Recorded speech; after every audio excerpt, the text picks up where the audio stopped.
Sir, जैसा कि BJP government कहती है सबका साथ सबका विकास, आने वाले समय में देखा है कि कर्नाटक में जो हालत है कांग्रेस के आने के बाद, वही हालत इंडिया में ना हो जाए कांग्रेस के आने के बाद। इस पे आपको क्या कहना है? कर्नाटक में क्या हालत लगती है आपको? सर, नारे लगते हैं, उसके बाद पाकिस्तान के जो फ्लैग्स आजकल हमने देखे हैं लहराते हुए कर्नाटक में कांग्रेस आने के बाद। भारत में भी यही ना हो जाए आगे हो सकता है, क्या पता अगर कांग्रेस आ गई जैसे पहले था।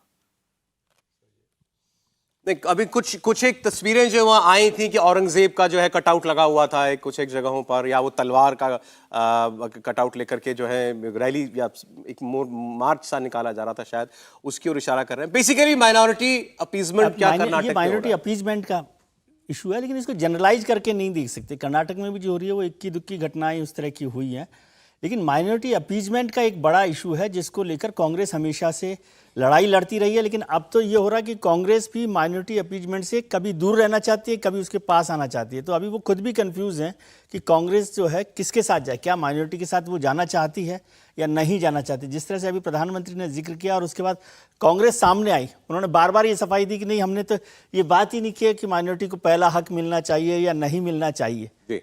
तो इसलिए वो माइनॉरिटी अपीजमेंट को समझ गई है कि हिंदुस्तान की राजनीति में अब माइनॉरिटी अपीजमेंट नहीं चल सकता है। लेकिन हमने आप दो दिन पहले इसी सर्वे से एक हिस्सा निकाल करके दिखाया था, कितने परसेंट लोग जो हैं वो प्रधानमंत्री बनाना राहुल गांधी का, जिसका हमने जिक्र किया था कि 52%, 50% से ज्यादा 52% मुसलमानों का रुझान जो था वो राहुल गांधी की तरफ था। तो कांग्रेस प्रयास कर रही है नहीं कर रही, लेकिन उधर से इसीलिए वो कंफ्यूज है। नहीं, वो उसका एक और बड़ी वजह है, क्योंकि वो आपने देखा कि नरेंद्र मोदी जी को सर्वे में 3% वोट दिया माइनॉरिटी ने। तो वो एक एंटी बीजेपी थॉट प्रोसेस है माइनॉरिटी का, कि जो किसी भी हालत में, जो आपने उसका जिक्र किया था कि सरकार की योजनाओं में 30% हिस्सेदारी है, जितनी भी लाभार्थी वाली योजना है उसमें 30% हिस्सा माइनॉरिटी को मिल रहा है, लेकिन उसके बाद भी वोट 3% मिल रहा है।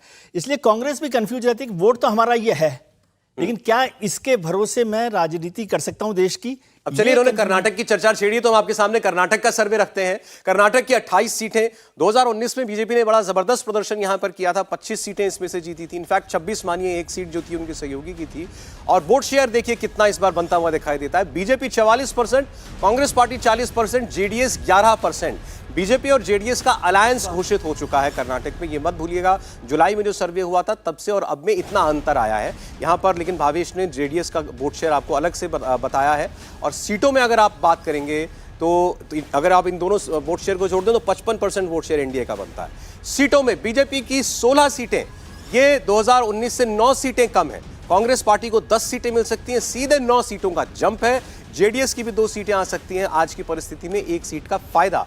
तो जेडीएस को तो फायदा हो रहा है आपके सर्वे के मुताबिक, लेकिन बीजेपी को बहुत बड़ा नुकसान होता हुआ दिखाई दे रहा है। भावेश, इसकी 2 बड़ी वजह है। जिस तरह का ये अलायंस हुआ है उस तरह का देखिए, आप कर्नाटक का जो इलेक्टोरल पॉलिटिक्स आप देखेंगे, लिंगायत और वोकालिगा एक साथ वोट नहीं करती, एक पर्टिकुलर कैंडिडेट को वोट नहीं करेंगी। वो लिंगायत वोट है बीजेपी का, वोकालिगा वोट है जेडीएस। वोकालिगा वोट जेडीएस का अपना कंसोलिडेटेड वोट है।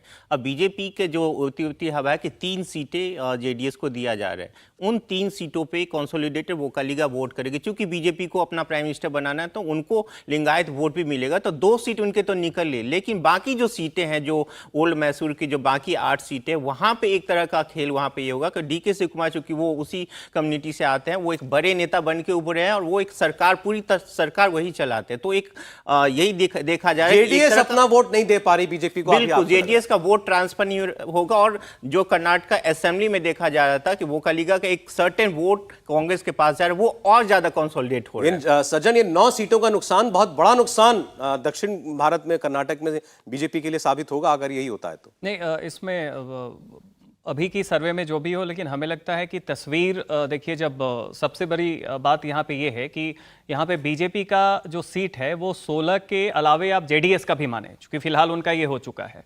तो जो 9 आप माइनस दिखा रहे हैं उसमें 2 से 3 सीट तो जेडीएस के पास है, जिसके साथ वो अलायंस में चले गए हैं।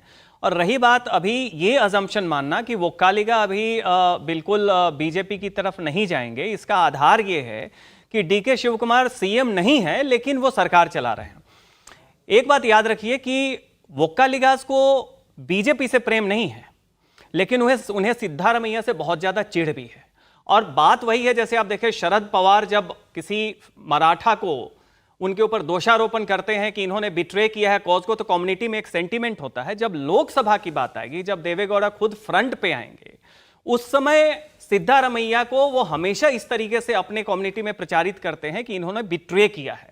और 2018 के चुनाव में सिद्धारमैया की जो छवि थी वो वोक्कालिगा विरोधी थी। तो इन सारे समीकरण में हमें लगता है कि जो अभी हमें 9 सीटों का नुकसान दिख रहा है और जिसमें 3 सीटें तो जेडीएस की हैं, तो 6 सीटें मान लीजिए, जब देवेगौड़ा आएंगे और बाकी एक कंसोलिडेशन होगा, तो मेरा अपना मानना है कि जो ओल्ड मैसूर और बेंगलोर रीजन में है उसमें वोक्कालिगा का एक बड़ा हिस्सा फिर से शायद एनडीए की तरफ आ सकता है और ये नुकसान काफी कम होगा। मुझे लगता है कुल मिला के 3 से 4 सीटों का नुकसान होगा, बाकी बीजेपी भरपाई कर सकती है। इंडिया टीवी हर वक्त हर जगह डाउनलोड करने के लिए सर्च करें India TV news Google play store या ऐप स्टोर पर।